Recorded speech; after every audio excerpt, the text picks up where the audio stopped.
शरद पूर्णिमा की आप सबको बहुत बहुत शुभकामनाएं। शरद पूर्णिमा की तरह ही आपके जीवन में खुशियों का प्रकाश चारों ओर फैला रहे। आपका धन धान्य कई गुना, अगली पूर्णिमा तक आपका धन धान्य कई गुना तक बढ़ जाए। इतना धनवान आप बने कि उस धन से दीन दुखियों की खूब सेवा करने लग जाएं। आपका हृदय ऐसे हो कि सदा दीन दुखियों के लिए आपके ये हाथ बढ़ते रहें और भगवान इतना दें आपको कि आप जितना दें वो कई गुना बढ़ता जाए, खत्म ही ना हो। भगवान आपको सुखी रखें। आज पूर्णिमा है, स्नान और दान की पूर्णिमा है। आज पूर्णिमा शरद पूर्णिमा है। आज कल भी थी, चांद कल भी आपने देखा। शरद पूर्णिमा इसलिए मनाई जाती है कि आज के दिन भगवान ने 5,500 साल पहले लगभग गोपियों के संग आज के दिन ही रास रचाकर उनसे मिले थे। मतलब भक्त और भगवान का मिलन आज हुआ था। आज के दिन ही भगवान से मिलने शंकर जी आए थे शिवलोक से, कैलाश से, गोपी बनकर। आज के दिन ही सारे देवता भगवान के उस रास मंडल में गोपी बनकर सम्मिलित होते हैं। आज के दिन ही भगवान कृष्ण बिहारी जी के हाथों में बांसुरी पधराई जाती है।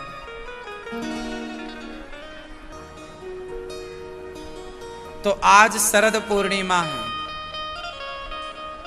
शरद पूर्णिमा पूर्णमदः पूर्णमिदं पूर्णात् पूर्णमुदच्यते। भगवान कौन है? पूर्ण है। शरद पूर्णिमा है। अब यहां से सर्दी का मौसम स्टार्ट होगा। अब यहां से कौन सा मौसम? मौसम बदल रहा है। अब शरद पूर्णिमा आ गई, मतलब मौसम में परिवर्तन आ गया। अब गर्मी कम, धीरे धीरे धीरे धीरे दीपावली तक तो मौसम पूरा पूरा शीतल हो जाता है, ठंडा।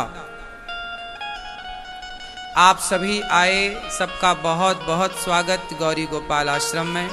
सबको जय श्रीमन नारायण।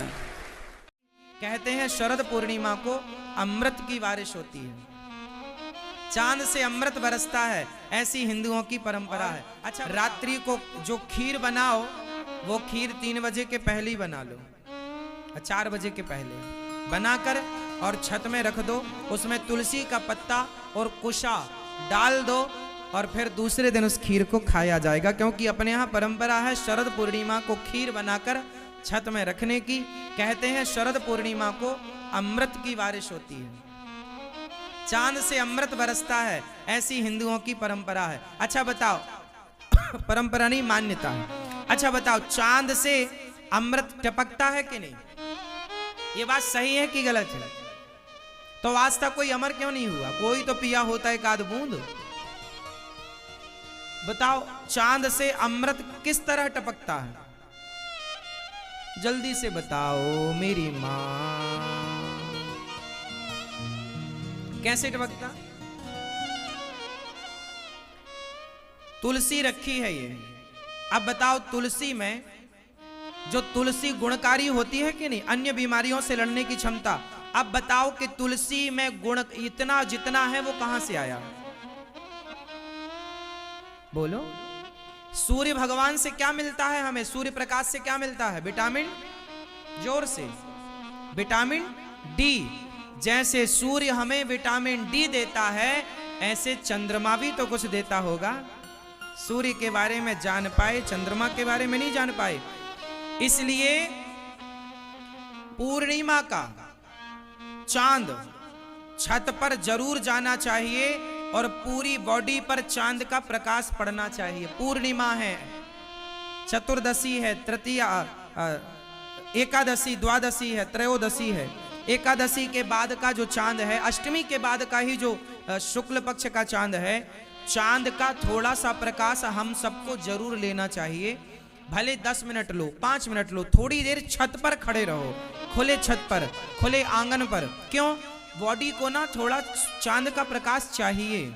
आजकल आप लोग सूर्य का प्रकाश नहीं लेते तो विटामिन डी की कमी है। चांद से अमृत टपकता है। कौन सा अमृत?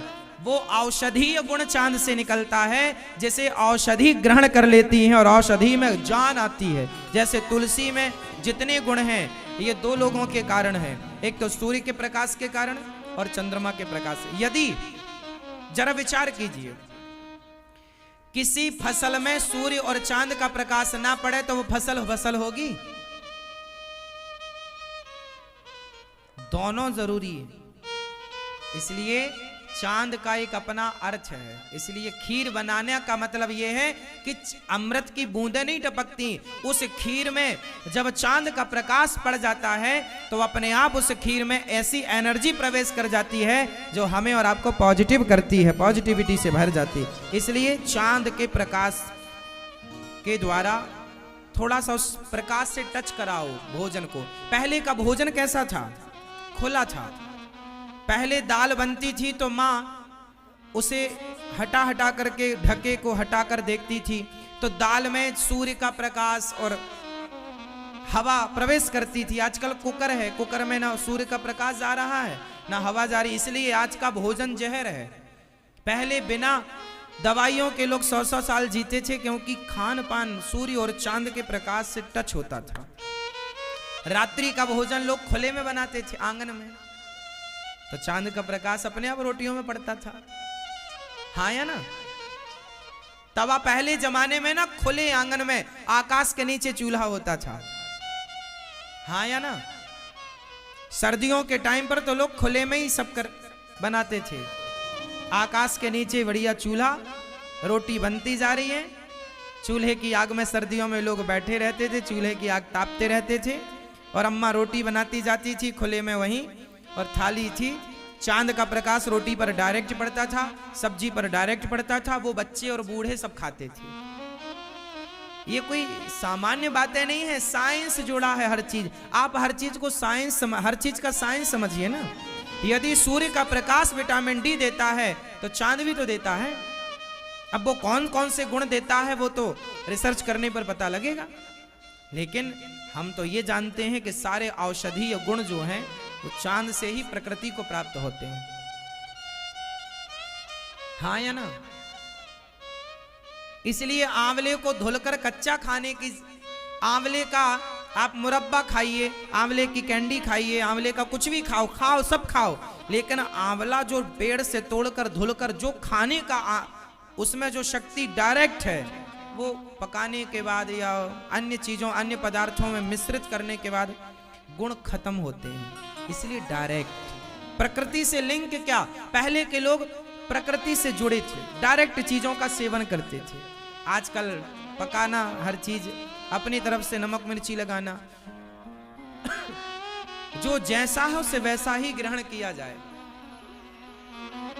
जो जैसा है उसे। जैसे शहद में यदि आपने आंच दिखा दी, शहद को आपने गर्म कर दिया तो शहद का गुण बदल जाएगा। भाई समझो ना, प्रकृति को समझो। हल्दी और चूना को मिला दिया जाए तो क्या होगा? हल्दी चूना को मिलाया जाए क्या बनेगा? हल्दी अलग पदार्थ है, चूना अलग पदार्थ है, पर दोनों को मिश्रित कर जाए तो तीसरा पदार्थ निकल के आएगा। ना वो हल्दी रह जाएगी ना वो चूना रह जाएगा। बताओ क्या बन जाएगी? क्या? रोली बन जाएगी, कुमकुम बन जाएगा। मतलब दो को जोड़ने से तीसरे पदार्थ का निर्माण होता है। साइंस में भी तो यही पढ़ते हैं हम लोग। हाँ या ना?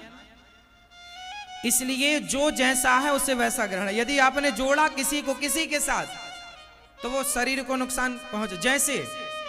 जैसे प्याज और दूध क्या है? प्याज और दूध क्या है? जोर से, जहर है। यदि आपने प्याज खाकर दूध पिया तो आपके शरीर में सफेद दाग होंगे ही होंगे।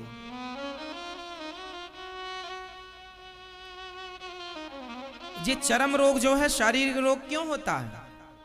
इसलिए होता है क्योंकि आपको खाने तक का तो ज्ञान नहीं है ना। आप अपने धर्म ग्रंथ नहीं पढ़ते, शास्त्र नहीं पढ़ते, जो आया खा लिया, जो आया पी लिया। प्याज और दूध, दूध और नमक, इनका कोई कॉम्बिनेशन नहीं है। दूध को सीधा पियो दूध की तरह, उसके आगे पीछे कुछ नहीं। हाँ या ना? अब आप लोग नमकीन खाते जाते हैं और दूध पीते जाते हैं। अब नमक और दूध का कोई कॉम्बिनेशन नहीं। अब ये जाके चर्म रोग पैदा करेगा, शरीर में हानि पहुंचाएगा, फिर बाद में आप चिल्लाएंगे कि ये रोग हो गया, वो रोग हो गया। खाने पीने का भी तो साइंस है ना, किसके साथ क्या खाएं और किसके साथ क्या ना खाएं। क्यों जी? ये हमारे ऋषि मुनि पहले से जानते थे इस ज्ञान को। अब आप लोग कुछ ना जानते हैं और ना जानने की इच्छा है, और जानते भी हैं तो फॉलो नहीं करते। तो हमारे यहां तो हर चीज का विधान है, क्या खाएं क्या ना खाएं, किसके साथ क्या खाएं, किसके साथ क्या ना खाएं। जैसे घी और शहद दोनों को मिला दो, क्या हो जाएगा? जोर से, जोर से। दो पदार्थ मिले तो तीसरे पदार्थ का निर्माण हुआ, पॉइजन हो गया, जहर हो गया वो। शहद भी अमृत है और घी भी अमृत है, पर दो अमृत को मिला दो तो जहर हो जाएगा, प्लस प्लस माइनस। हाँ या ना? इसलिए बोध, आपको ज्ञान होना चाहिए। और ये ज्ञान कहां से? ये साइंस तो आज पढ़ा रही है साहब, पर ये सब शास्त्रों में है, सब कुछ है। अब आप ना पढ़ो। हमारे यहां एक गणित है। कौन सी गणित? वैदिक गणित। वैदिक गणित। कौन सी गणित? जोर से। वैदिक गणित। वो गणित इतना बढ़िया काम करती है ना कि मिनटों में काम हो जाता है। अब देखिए ना, चंद्र ग्रहण 1 बजे ग्रहण पड़ेगा, चंद्र ग्रहण। अब 1 बजे चंद्र ग्रहण पड़ेगा, ये किसने बताया आप लोगों को? हमें किसने बताया? साइंस तो आज है, 100 साल पहले तो साइंस नहीं था, 200 साल पहले तो साइंस नहीं था। तो क्या 200 साल पहले चंद्र ग्रहण नहीं पड़ता था? पड़ता था। तो क्या चंद्र ग्रहण का लोगों को ज्ञान नहीं था? था। तो पहले के लोग कैसे पता लगाते थे क्या चंद्र ग्रहण है? बोलो। साइंस को आज पता चला कि ग्रहण, सूर्य ग्रहण कब है, चंद्र ग्रहण कब है, ये पता हम लोगों को पहले से। हमारे यहाँ पंचांग होता है। आज तो कैलेंडर होता, पहले कैलेंडर नहीं होता था, पहले पंचांग होता था। उस पंचांग में जो हमारे भारतीय ऋषि थे, वो ऋषि रिसर्च करके और सूर्य की गति निकाल कर बता देते थे कि इस तारीख को इतने बज के इतने मिनट इतने सेकंड में सूर्य ग्रहण पड़ने वाला, परफेक्ट टाइमिंग। वो आज साइंस क्या बताएगा? साइंस तो आज 100 साल से बक बक बक बक कर रहा है। हमारे ऋषि मुनि तो तब से बोल रहे हैं जब से तुम पैदा नहीं हुए थे। मैं खुद अपनी बात करूं, छोटे छोटे बच्चे ना, छोटे छोटे बच्चे चींटियों को मारते रहते हैं बचपन में। छोटा बच्चा देखेगा चींटी जा रही, हाथ रख देगा, उसको मजा आता है छोटे बच्चे को। बोलो हाँ, आप भी छोटे थे ना, तो छोटे छोटे जो कीड़े पतंगे घूमते थे ना, उनको पकड़ के आप लोग मारते रहते थे। बोलो हाँ कि ना? अब बताइए, किसी को याद है कि आपने कितने जीव मारे हैं? किसी को याद हो तो बताओ।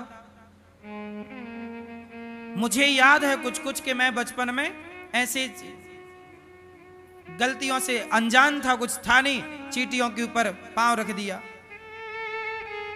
तो ये सब पाप तो था, लेकिन जब समझ आती है तब तक वो पाप हो चुके होते हैं। जब तक समझ आती है तब तक हम लोग बहुत सारे पाप कर चुके होते हैं, जाने और अनजाने में। कितने जीव हैं। मैं बचपन में छोटा था तो बंदूक लेके, मेला में नहीं मिलती बंदूक, तो गर्मियों में ना मक्खी बैठी रहा करती थी, तो मैं दूर से मक्खियों पर निशाना लगाया करता था बंदूक से। तो निशाना जाके सही लगे तो मक्खी मर जाए, और तब बड़ा मजा आता रहा, निशाना सही लगा जाए। लेकिन बाद में पता चला यार बेफजूल पाप था ये। बोलो हाँ। तो ये पाप तो थे ना। आप में से भी शायद बहुत लोग ऐसे हों जो बचपन में ऐसे पाप किए हो, क्योंकि नॉलेज तो होता नहीं है, ज्ञान होता नहीं। अब वो पाप हैं। अब देखो हम लोग वो पाप भूल गए। अब मैंने कितनी मक्खी मारी होंगी ये मुझे भी नहीं पता, मैंने कितने इस तरह की जीव हत्या की होगी मुझे ही नहीं पता। लेकिन वो भले ना पता हो, पर वो पाप है तो साथ में, वो जब मौका मिलेगा घुस जाएगा। और फिर मुझे लगेगा कि हमने तो कोई पाप किया नहीं, फिर हमें ये क्यों मिल रहा है। नहीं, कई बार आप लोग भूल जाते, भुलक्कड़ है ना हम लोग क्या हैं, भुलक्कड़ है, भूल जाते हैं। किया हमने, आपका दिल दुखाया और भूल गए। हमने आपको गाली दे दी, अपमान कर दिया और हम भूल गए। हम भूल गए, ईश्वर थोड़ी भूला है। आपने कई बार ऐसे शब्द कह दिए कि सामने वाला रो पड़ा, हाँ या ना, इतना कठोर कह दिया, क्या ये पाप नहीं था? पाप 3 जगह से होता है, मनसा, वाचा, कर्मणा। पाप कितने जगह से होता है? 3 जगह से। मन से पाप होता है। जैसे मन से पाप क्या है? जैसे आपने किसी पुरुष को देखा और देख के ही आपका मन उसकी तरफ चला गया, वाह कितना सुंदर है, ये मुझे मिल जाता। तो ये आपने उसे छुआ नहीं पर मन तो चला गया, ये भी एक पाप है, ये मनसा पाप हो गया। पुरुष लोग स्त्री को देखते हैं, वाह कितनी सुंदर है, मन चला गया, ये भी पाप है। आप मानो ना मानो ये पाप है। आपने छुआ नहीं, आपने कुछ किया नहीं, आपने बोला भी नहीं कुछ, लेकिन आपका मन तो चला गया ना। पराई औरत में मन जाना पाप है, पराई पुरुष में मन जाना पाप है। अब गया मन, अब मन को कौन रोके? मन तो मन है, पर गया ना, वो पाप है। मनसा पाप। कौन सा पाप है वो? मनसा। दूसरा पाप होता है मनसा वाचा। वाचा मतलब वाणी से पाप। आपने बोल दिया, किसी को गलत बोल दिया, ये बूढ़े बैठे हैं, हमने बूढ़े का अपमान कर दिया, इन्हें जलील कर दिया, तो ये तो बेचारे चले जाएंगे, लेकिन इनका दिल दुख जाएगा। और जब दिल दुखेगा तो वो पाप किसे लगेगा कि मैंने अपमान किया ना आपका, मैंने आपको जलील कर दिया, तो वो अपमान का वाचा पाप हो गया। मैंने वाणी से पाप कर दिया, आपका दिल कहां से दुखा दिया। इसलिए मन से जो आप सोचते हैं वो भी पाप है। बोलो हाँ। अच्छा एक बात बताओ मेरी माँ, आप जितनी पत्नियां बैठी हैं बताओ, पराये पुरुष के बारे में सोचना भी एक पतिव्रता नारी के लिए पाप है या नहीं? बोलो बोलो हाँ या ना। हमारे देश में पराये पुरुष के बारे में पतिव्रता नारी के सोचने में भी पाप लगता है, और आजकल लोग लिव-इन को भी गलत मानने को तैयार नहीं है। देख लीजिए जरा, लोग कहते हैं मेरी मर्जी, मैं किसी के संग रहूं, पराई औरत के संग रहें, पराई पुरुष के संग रहें। सोचिए हमारे यहां सोचना भी पाप है, तो छूना कितना बड़ा पाप होगा। और पराये पुरुष और पराई स्त्री के संग लिव-इन में रहना कितना बड़ा। लेकिन इसे आजकल कोई कानून कहता है, कानून इसकी इजाजत देता है। कानून अलग है, धर्म अलग है। धर्म इजाजत नहीं देता पराई नारी को देखने का, पर कानून इजाजत देता है। इसलिए देश कानून से चलता है, परंतु हमारा जीवन धर्म से चलना चाहिए। हमारा जीवन किससे चलना चाहिए? धर्म से। कौन बड़ा है? धर्म बड़ा है। पराई नारी को सूप न खा आई थी, क्या राम ने देखा? बोलो, क्या राम ने उसको देखा? बोलो, नहीं देखा।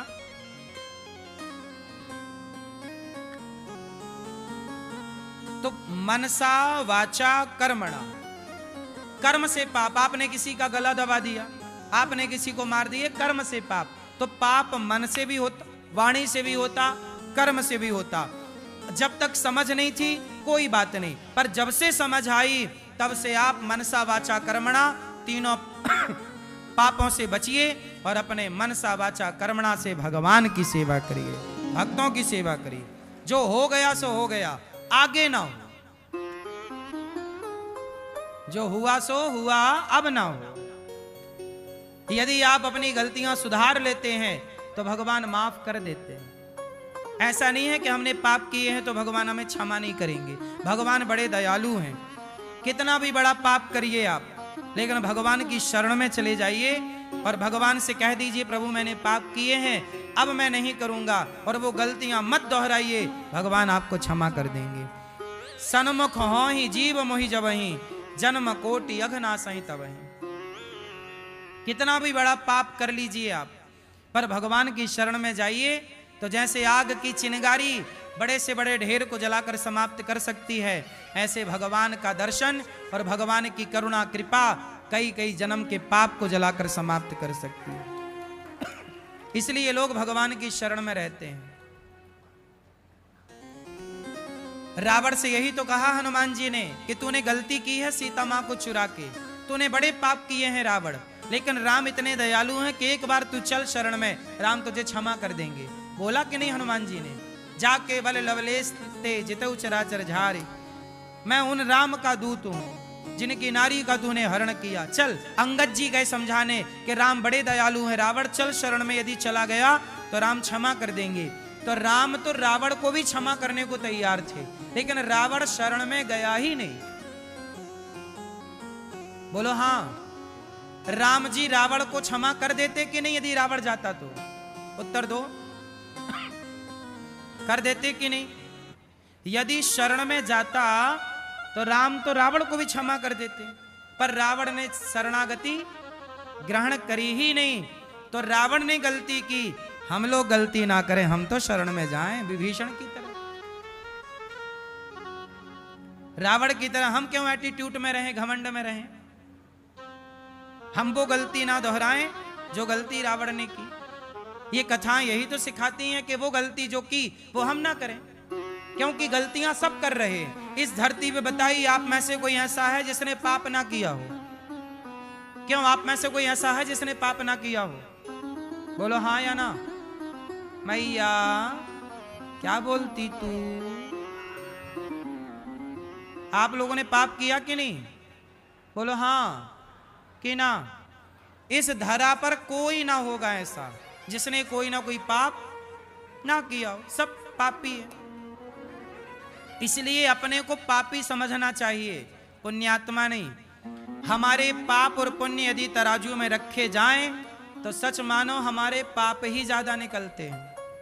लेकिन भगवान इतने दयालु हैं कि अजामिल जैसे पापी, जिसके 99 किलो पाप थे, पाप अधिक से अधिक थे, लेकिन उस पापी अजामिल के मुंह से एक बार मरते समय उसके बेटे का नाम निकल गया, नारायण। तो नारायण बेटे का नाम था, पर भगवान ने सुन लिया कि जाओ मेरा नाम पुकार रहा, जाओ लेकर आओ। एक नाम के बल पर उस अजामिल का कल्याण हो गया। हुआ कि नहीं? इतने दयालु भगवान। तो जो भगवान आपके सारी जिंदगी के पाप एक नाम से समाप्त कर सकते हैं, क्यों ना उस एक परमात्मा की शरण में चला जाए। उनके जितना दयालु कौन होगा? वो तैयार हैं हमें गले लगाने को। इसलिए जगन्नाथ जी के हाथ सदा ऐसे रहते हैं। जगन्नाथ जी के हाथ कैसे रहते हैं? ऐसे। ये देखो कैसे हैं। जगन्नाथ जी के हाथ सदा ऐसे रहते हैं कि मैं तैयार हूं तुझे गले लगाने के लिए, बस तू मेरी शरण में तो आ जा। लेकिन जीव ऐसा अभिमानी है कि भगवान की शरण में जाता ही नहीं, स्वीकार ही नहीं करता कि मैं गलत हूं। अच्छा ये बताओ, आप स्वीकार करते हो कि आप पापी हो? कहो कि मैं पापी हूं, कहो कि मैं अधम हूं। जब कहोगे नहीं, स्वीकार नहीं करोगे, भगवान कैसे स्वीकार करेंगे? पहले आप स्वीकार कीजिए अपनी गलतियां, फिर भगवान स्वीकार करेंगे आपको।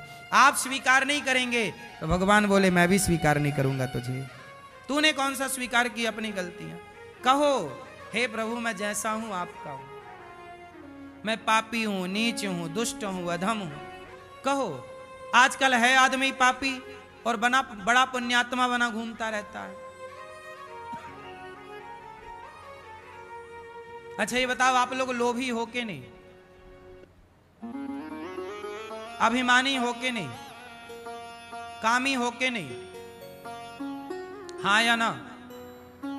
ये सारी बुराइयां हमारे अंदर हैं, पर आप किसी को कह दीजिए तू बहुत कामी है तो वो बुरा मान जाएगा। किसी को आप कह दीजिए तू बड़ा घमंडी है, वो बुरा मान जाएगा। कहां घमंड कर रहा हूं, करता है पर मानता नहीं। मैया सो गई क्या मेरी मां?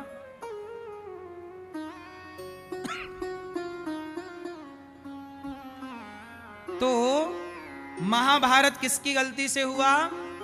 धृतराष्ट्र की गलती। क्या? राजा थे, न्याय नहीं किया। दूसरी गलती दुर्योधन की। दुर्योधन की क्या गलती है? जरूरत से ज्यादा लोभी नहीं होना चाहिए। लोभ इतना करो जितने की जरूरत है। अच्छा, लोभ अच्छी चीज है कि बुरी चीज है? बोलो, क्या है मैया? लोभ अच्छा है कि बुरा? क्या? जोर से क्या कह रही हो? बुरा है। आप बताओ भैया चश्मा वाले, लोभ अच्छा है बुरा है? बुरा। आप बताइए। बुरा। आप बताओ लोभ अच्छा है बुरा है? बुरा। पीछे वाले भैया, लोभ अच्छा है कि बुरा है? बुरा। लाल मैया, बुरा। आप बताओ लोभ अच्छा है कि बुरा है? लोभ अच्छा है, बुरा नहीं है। यदि लोभ बुरा होता तो भगवान लोभ बनाते क्यों? लोभ करना अच्छा है, पर किसका लोभ करें? सत्संग का लोभ करिए, नाम जप का लोभ करिए, कथा का लोभ करिए, दान पुण्य करने का लोभ करिए।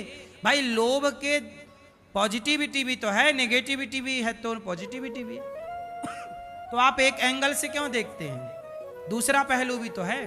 लोभ बुरा नहीं है, यदि उसका यूज सही किया जाए तो लोभ अच्छा है। मुझे लोभ है, मुझे लोभ है, मुझे लोभ है कि मैं एक ऐसा स्कूल बनाऊं जहां कक्षा 1 से 12वीं तक बच्चों को मैं निःशुल्क पढ़ाऊं, सीबीएसई बोर्ड की शिक्षा दूं और शिक्षा के साथ संस्कार दूं। मुझे लोभ है कि मैं बच्चों को पढ़ा लिखा के इस देश के संस्कार उन तक पहुंचाऊं। ये लोभ सही है कि गलत है? आपको अपने बच्चों को पढ़ाने का लोभ है, मुझे भी लोभ है कि मैं 5-7 हजार बच्चों को हर साल तैयार करूं, शिक्षा भी दूं और संस्कार भी दूं, सीबीएसई बोर्ड का स्कूल बनाऊं। मैं बनाने जा रहा हूं, आपका आशीर्वाद रहा तो मैं सोच सकता हूं, बाकी आगे हरी इच्छा। तो मुझे लोभ है कि मैं ये काम करूं। बताओ ये लोभ सही है कि गलत है? लोभ सही है यदि यूज। अब लोभ गलत कब हो जाता है? जब आदमी पैसा आए और रखता जाए तिजोरी में, कोई 1 रुपए खर्च ना करे, बस मेरा ही मेरा भला हो, किसी का भला हो ना, ऐसा लोभ नहीं। हे भगवान, सुदामा जी की पत्नी के पास जब विश्वकर्मा जी गए कि मैं आपके घर को सोने का बनाऊंगा, क्योंकि आपके पति द्वारिकाधीश के पास गए हैं, तो सुशीला बोली कि मेरा घर बाद में बनाना, मेरे पति को जो लोग भिक्षा देते थे पहले उनका घर तैयार करो। जो सबका भला सोचे उसका लोभ करना सही है कि नहीं? आप भी लोभ करिए और ज्यादा पैसा कमाइए और ज्यादा पैसा कमा के उसको समाज की सेवा में लगाइए। अब ये हमारे अमित भैया हैं, ये भी पैसा कमाते हैं, इनको भी लोभ है, पर ये इनका लोभ क्या है कि अपने माँ को भागवत सुनवाऊं, अपने माँ को तीर्थ करवाऊं। पैसा होगा तो ये सब करा पाएंगे, पैसा नहीं होगा तो क्या करेंगे? आज इन्होंने वृद्ध माताओं की सेवा की, दान किया, तो दान करने के लिए भी तो पैसा हो, और पैसा कहां से आएगा?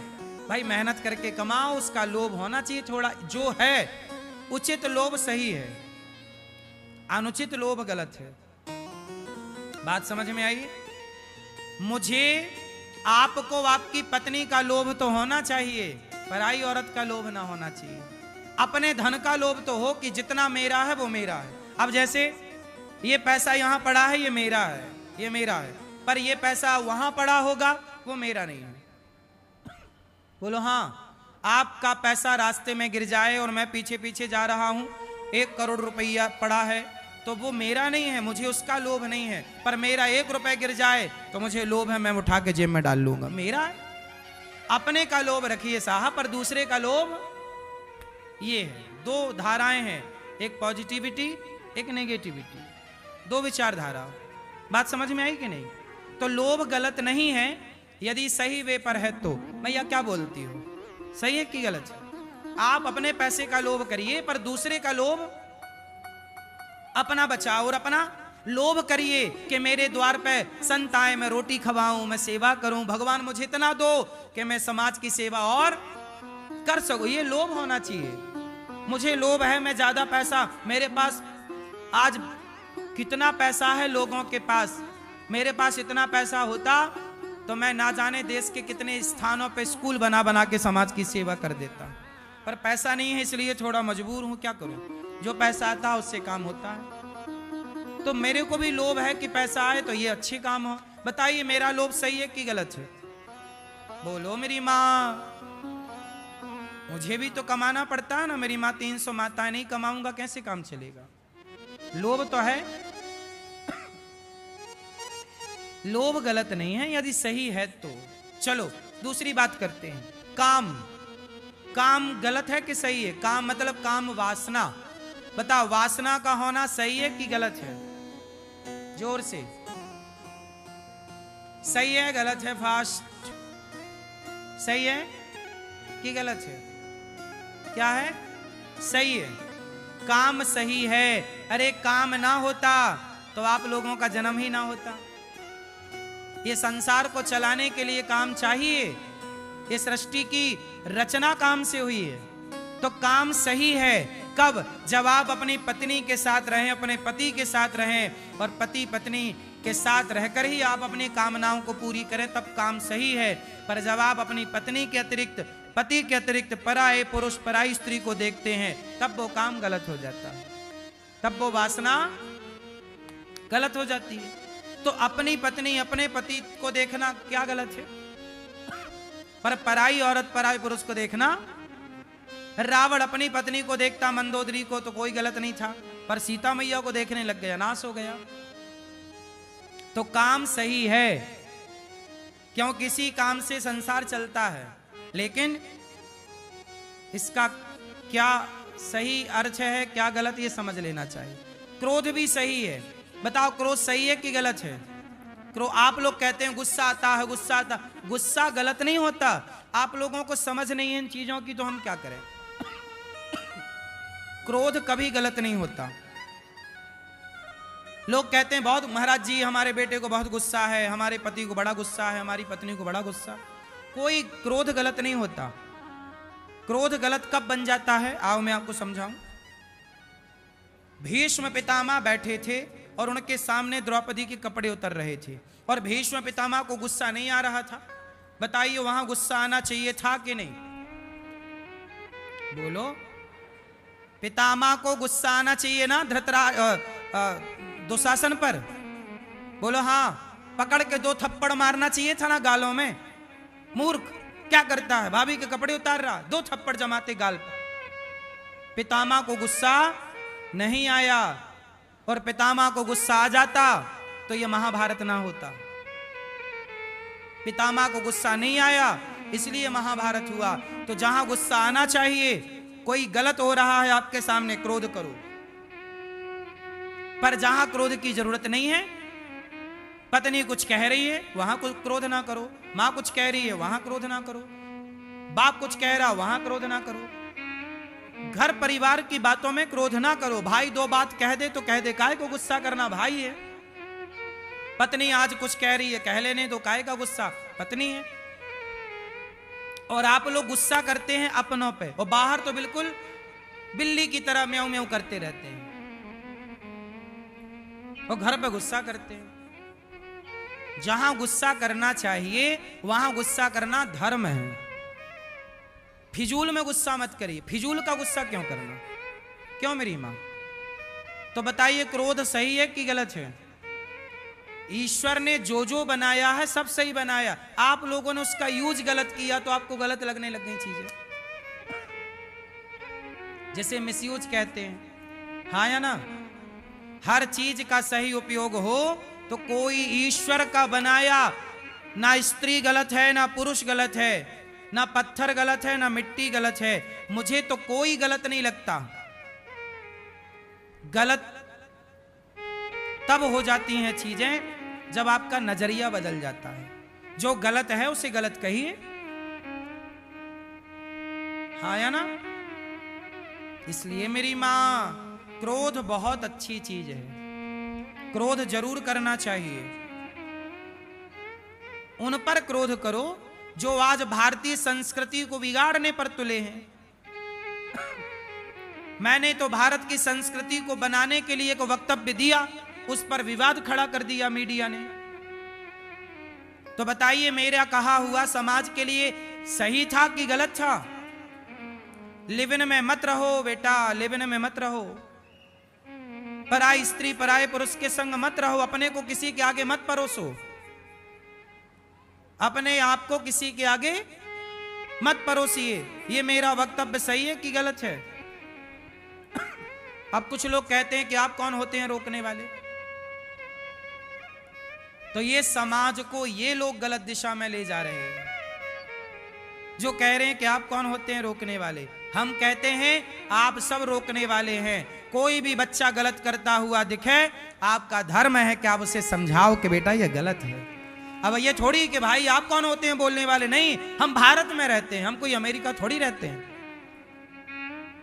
हमारे भारत में तो हमारे गांव में कोई बूढ़ा व्यक्ति आ जाता था ना, तो मोहल्ले के बच्चे बैठे रहते थे, लड़का लड़का हम लोग बैठे रहते थे, और गांव का कोई बुजुर्ग आ जाता तो हम लोग खड़े हो जाते थे उस बुजुर्ग के सम्मान में, जबकि वो कोई लगता नहीं था रिश्ते में। कोई लड़का बीड़ी पी रहा था और बूढ़ा आ गया, तुरंत बीड़ी छिपा लेता था।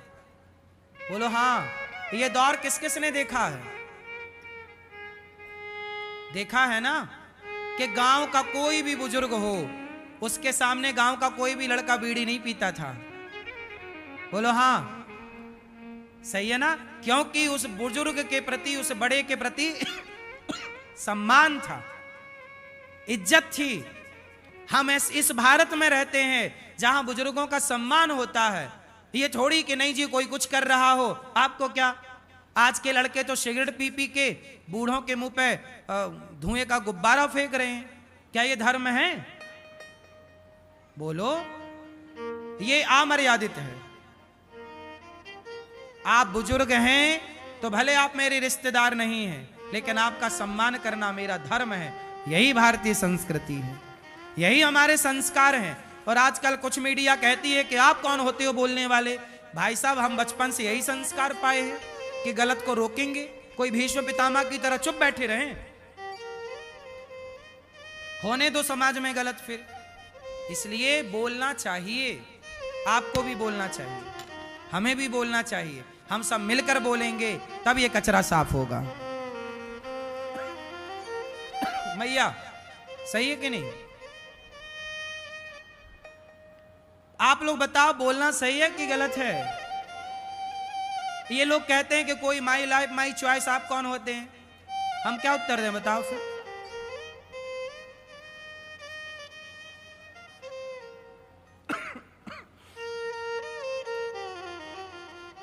बात तो यही है ना मेरी माँ, कौन बोले? सब लोग डरते हैं कौन बोले, कौन मुंह पच्ची करे, माथा पच्ची करे। लेकिन इसी ना बोलने के कारण ना इतना रायता फैल गया। हमारा देश